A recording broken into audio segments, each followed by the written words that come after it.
Assalamualaikum warahmatullahi wabarakatuh. Selamat datang kembali di channel Kuliah-Kuliahan, ruang pelarian di mana kalian bisa belajar banyak hal. Di video kali ini kita akan membahas seputar teknik aman dalam trading kripto. Nah, kira-kira seperti apa penjelasannya? Mari kita simak bersama-sama.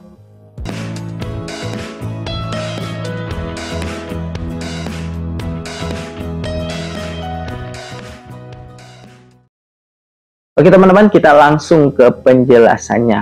Nah, ini sebenarnya bisa teman-teman perkaya dengan referensi yang lain ya. Dan disclaimer dulu sebelum saya mulai penjelasannya bahwa video ini bukanlah sebuah ajakan maupun paksaan dalam membeli sebuah aset kripto. Video ini hanya seputar sharing informasi yang saya ketahui untuk teman-teman semuanya. Jadi jika teman-teman memutuskan untuk investasi di dunia kripto, utamakan do your own research. Jadi lakukan riset terlebih dahulu. Nah, kita lanjut ke videonya. Kira-kira seperti apa sih teknik yang aman dalam investasi atau trading di dunia kripto ini? Nah, kita tahu ya teman-teman bahwa kripto ini merupakan satu di antara jenis investasi yang sangat volatile. Sangat-sangat volatile. Artinya pergerakannya bisa sangat cepat dalam hitungan menit, bahkan per second. Dalam satu hari, suatu aset kripto itu bisa naik sampai dengan puluhan persen.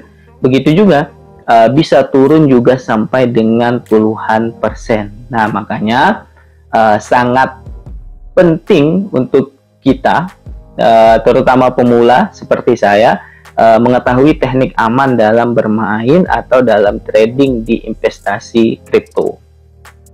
Nah, teman-teman, sebenarnya harga sebuah aset atau kripto itu, koin ataupun token, bisa nggak sih diprediksi secara tepat?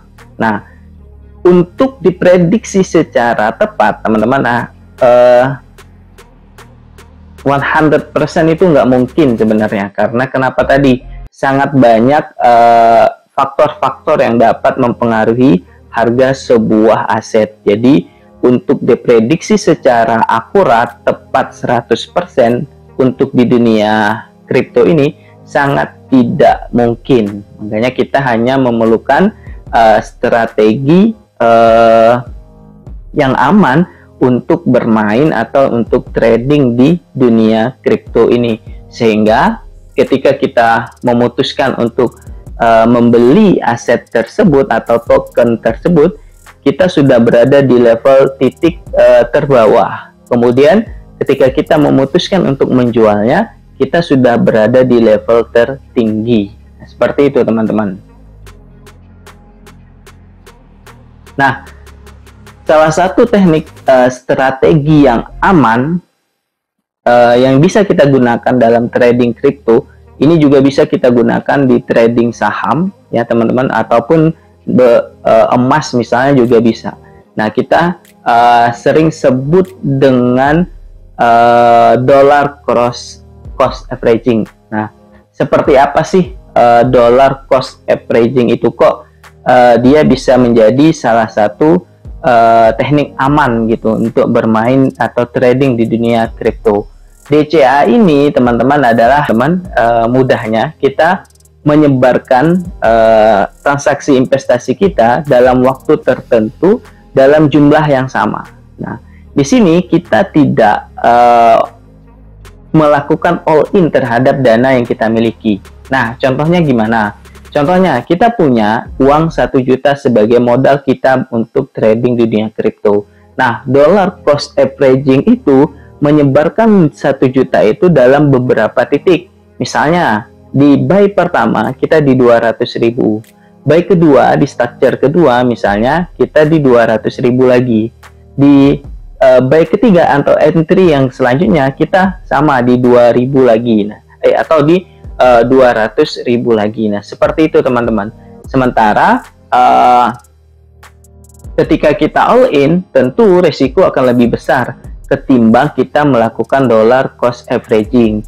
Nah, itu mudahnya untuk memahami dollar cost averaging ini, teman-teman. Ini juga bisa teman-teman lakukan ketika misalnya teman-teman ingin trading tapi bulanan. Nah, misalnya gitu. Jadi misalnya teman-teman punya penghasilan 5,5 juta misalnya dalam 1 bulan. Katakanlah teman-teman sisihkan 10%-nya, artinya 500 ribunya. 500 ribu dari 5 juta itu setiap bulan teman-teman rutin untuk melakukan entry di aset kripto. 500 ribu, berapapun harganya, harga kripto saat itu. Misalnya koin Dogecoin misalnya. Di bulan pertama teman-teman invest trade atau invest di 500 ribu. Bulan selanjutnya 500 ribu lagi. Next atau berlanjut terus 500 ribu begitu. Itu teknik mudah yang bisa kita lakukan di dollar cost averaging. Nah, melalui dollar cost averaging ini teman-teman, kita sebagai investor bisa mengesampingkan emosi kita dalam membeli sebuah aset di dunia kripto. Bisa dibilang kita memperkecil nafsu kita lah, greedy kita atau keserakahan kita, sehingga di sini apa yang ingin kita bentuk di DCA ini, yang ingin kita bentuk di DCA ini adalah pola investasi yang rutin yang kita lakukan. Nah, sehingga mindset kita berubah. Dan misalnya nih, kita main kripto, mindset awalnya itu pengen langsung kaya, beli hari ini besok kaya. Nah, dengan DCA ini kita bisa mengurangi mindset seperti itu, karena teman-teman, mungkin nggak sih kita main kripto atau kita trading di kripto sehari bisa kaya? Jawabannya sangat tidak mungkin. Tapi bisa menjadi mungkin kalau ada momennya, teman-teman. Momen yang tepat ketika kita masuk, tiba-tiba pasar berubah otomatis drastis gitu. Nah, itu bisa saja. Tapi kalau tidak ada momen, itu sangat tidak mungkin. Nah, ketika kita membeli kripto dengan DCA ini atau dollar cost averaging ini, teman-teman, kita menyicil sedikit demi sedikit. Kemudian tentu ketika kita membeli dengan DCA ini, kita akan selalu membeli di harga terendah. Jadi misalnya ketika harganya 2.000, kita buy 200.000. Nanti dia turun lagi, misalnya harganya di 1.800, kita buy lagi, kita beli lagi sebesar dengan jumlah yang sama, 200.000. Nanti turun lagi, misalnya harganya di 1.500, kita buy lagi dengan jumlah yang sama. Artinya ketika kita sudah investasi sejumlah 600.000, rata-rata nanti kita pengembaliannya sudah tidak di harga tertinggi 2.000 lagi. Bisa jadi nanti harga tertinggi untuk kita break even point itu sudah nggak di 2.000, tapi di 1.800. Nah, seperti itu teman-teman. Nah, ketika kita menggunakan DCA ini, kita juga tidak boleh semacam ya udahlah DCA aja, kita nggak perlu tahu informasi tentang aset ini. Nah, itu juga nggak bagus teman-teman. Ketika kita melakukan DCA ini, kita juga harus mendukungnya dengan informasi aset dari kripto itu. Makanya selain DCA, kita juga harus riset terhadap kripto atau token atau koin yang ingin kita beli. Kira-kira proyeknya apa? Next year apa sih program yang ingin dicapai? Nah, kalau mungkin next year itu terlalu panjang, kuartal pertama apa sih proyeknya? Kuartal kedua apa sih proyeknya? Nah, dengan dua pola seperti itu kita melakukan DCA, lalu kita dukung dengan informasi yang lengkap terhadap token yang ingin kita beli, maka kita sudah berhasil dalam meminimalisir resiko kegagalan dalam trading kripto kita, teman-teman. Nah, sehingga dapat kita simpulkan dengan DCA itu bisa mengurangi resiko kita dalam trading di dunia kripto. Tapi ingat bahwa teman-teman, DCA ini harus didukung dengan informasi yang lengkap terhadap aset itu. Jadi kita harus tetap melakukan riset, dan kita juga harus tetap hati-hati.